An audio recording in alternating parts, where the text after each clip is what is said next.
यो एउटा remote control car हो हैन remote control car as in मोबाइलमा रिमोट कन्ट्रोल हुन्छ है यसमा 4 वटा मोटर छ फर इच व्हील चाहिँ एडिसनली एउटा 5th मोटर छ जुन चाहिँ यो स्पन्जसँग कनेक्टेड छ है सबै एउटा मोटर ड्राइभरसँग कनेक्टेड छ यो मोटर ड्राइभर आर्डिनो न्यानोसँग कनेक्टेड छ which is again connected to a Bluetooth module है त्यो ब्लुटुथ मोड्युलले के गर्छ ब्लुटुथ वेभ्सहरू फाल्छ अनि त्यो ब्लुटुथ वेभ्सहरू हाम्रो फोनले दिन्छ अनि हामी भएको एपसँग कनेक्ट हुन्छ सो त्यो एपबाट चाहिँ हामीले यसलाई रिमोट कन्ट्रोल कार जस्तो गरी अपरेट गर्न मिल्छ है भुइँ सफा गर्छ एडिसनली हामीसँग यो घुम्छ नि त यहाँ स्पन्ज छ यो क्लिनर छ त्यसको माथि एउटा मोटर छ यो क्लिनर अलिक ठुलो छ तर त्यो क्लिनर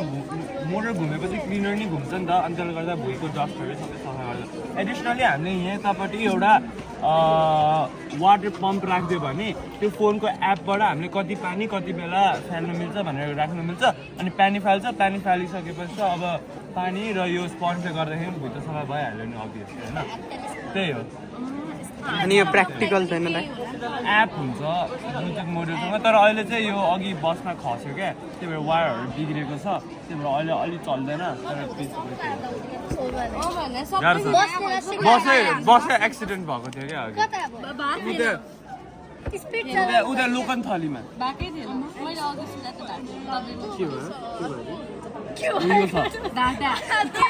एक्सिडेन्ट भएको होइन त